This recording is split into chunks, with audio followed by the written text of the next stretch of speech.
अस्सलाम वालेकुम, this is Mohammad Rawad Salim and you are watching HR studio. तो दोस्तों, आज हम बात करेंगे करंट अकाउंट और सेविंग अकाउंट के बारे में, और हम जानने की कोशिश करेंगे कि इन दोनों अकाउंट्स के दरमियान में बुनियादी फ़र्क क्या है। ये बेसिकली दो डिफरेंट कैटेगरीज ऑफ अकाउंट्स हैं।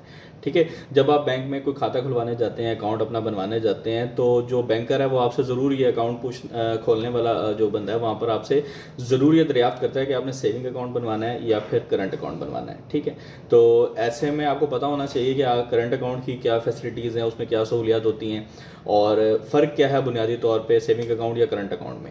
अच्छा, सबसे पहले जान लें जो करंट अकाउंट है उसके अंदर आप जितने पैसे जमा करवाएंगे उसमें ना कोई बढ़ोतरी होगी, यानी कि ना कोई मुनाफा लगेगा और ना ही किसी किस्म की कोई कटौती होगी।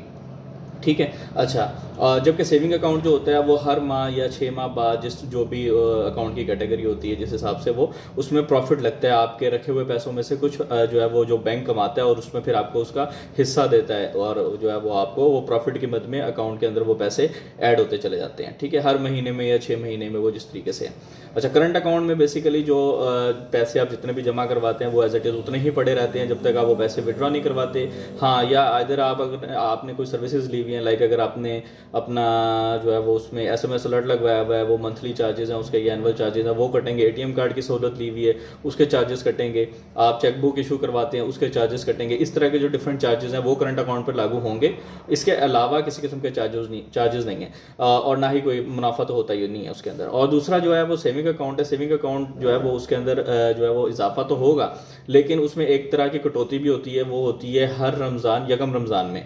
ठीक है, यकम रमज़ान में गवर्नमेंट जो है स्टेट बैंक वो कह देती है कि भाई इतनी जो अमाउंट है इससे ऊपर जितने भी पैसे पड़े हुए होंगे किसी भी सेविंग अकाउंट में उस पर जो है वो चार्जेस लग जाएंगे, यानी कि उसके ऊपर आपको ज़कात डिडक्शन हो जाएगी। ठीक है, ज़कात डिडक्शन होती है जितनी भी वो जो लग जाएगी। अब इससे बचने के जो है वो एक तरकीब है, इस बचने का एक तरीकाकार जो है वो स्टेट बैंक ने बताया हुआ है कि अगर आप सेविंग अकाउंट होल्डर है, सेविंग अकाउंट आपने बनाया हुआ है और आप जो है वो ज़कात से बचना चाहते हैं, ज़कात नहीं देना चाहते, या दूसरी आप खुद से ज़कात देना चाहते हैं, आप नहीं चाहते कि बैंक मेरी ज़कात काटे, मैं किसी ज़रूरतमंद बंदे को खुद जो हकदार है ज़कात का मैं उसको खुद ज़कात देना चाहता हूँ और बैंक से कटवाना नहीं चाहता अपने अकाउंट से ज़कात, तो ऐसे में एक अकाउंट आपको जो है ना एक फॉर्म जमा करवाना होता है अपने अकाउंट के साथ लगा के।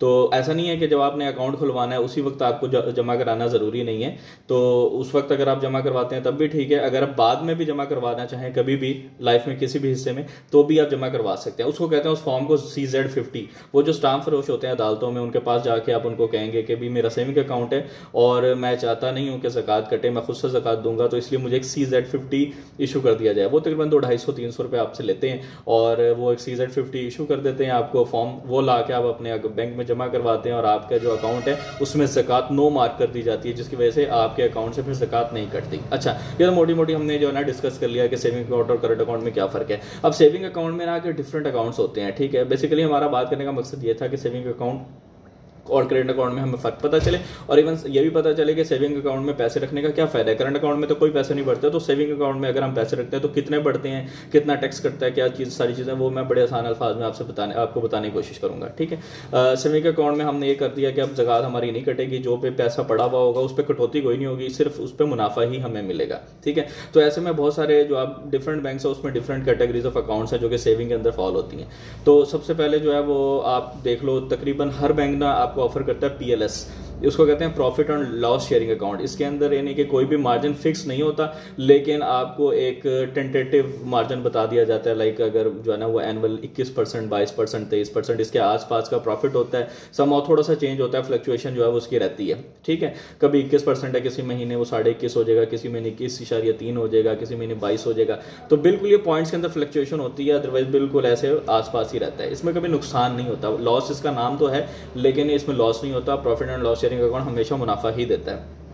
इस तरीके से PRP अकाउंट होता है। ठीक है, प्लैटिनम प्रॉफिट रिवार्डिंग अकाउंट, इसके अंदर भी इस तरीके से कुछ इसमें डिफरेंट कैटेगरीज बनाने का मकसद ये होता है कि उसमें कुछ कैटेगरीज डिफरेंट बना दी गई हैं, क्राइटेरिया डिफरेंट रख दिए गए हैं कि इतने पैसे जमा कराने हैं तो ये वाला अकाउंट ले लें, ये फैसिलिटीज़ लेनी है तो ये वाला अकाउंट ले लें। अदरवाइज इसके अंदर जो परसेंटेज होती है प्रॉफिट की वो माइनर सा उसमें डिफरेंस होता है, पॉइंट्स के हवाले से कुछ ना कुछ थोड़ा बहुत डिफरेंस होता है। सेम इसी तरीके से हमारे पास बहुत सारे TDR होता है, टर्म डिपॉजिट रिसीट, ठीक है, वो हम फिक्स करवा देते हैं 1 साल के लिए, 2 साल के लिए, और उसके बाद फिर हम प्रॉफिट लेते हैं मंथली या फिर एनुअली लेते हैं। तो इस तरह के डिफरेंट अकाउंट्स हैं। अच्छा, इसमें सबसे जो अहम चीज़ है वो ये है कि बहुत से लोग पूछते हैं, मैंने फेसबुक पे बहुत जगह पढ़ा है और बहुत से लोगों का ये सवाल होता है कि अगर हम 1 लाख रुपए रखवाएं तो पर मंथ हम कितना कमा सकते हैं, कितना हमें बैंक प्रॉफिट देगा, ठीक है, बिजनेस से हम इतना कमा रहे हैं, लाइक अगर हम 1 लाख, 2 लाख, 3 लाख या 1 करोड़ बैंक के अपने अकाउंट में रखवा लेते हैं, इधर वो PLS हो, PRP या TDR बनवा लें, तो वो 1 लाख की मैं मिसाल देता हूँ, आप उसके हिसाब से फिर अपनी कैलकुलेशन कर सकते हैं जितना भी आपके पास पैसा है रखवा।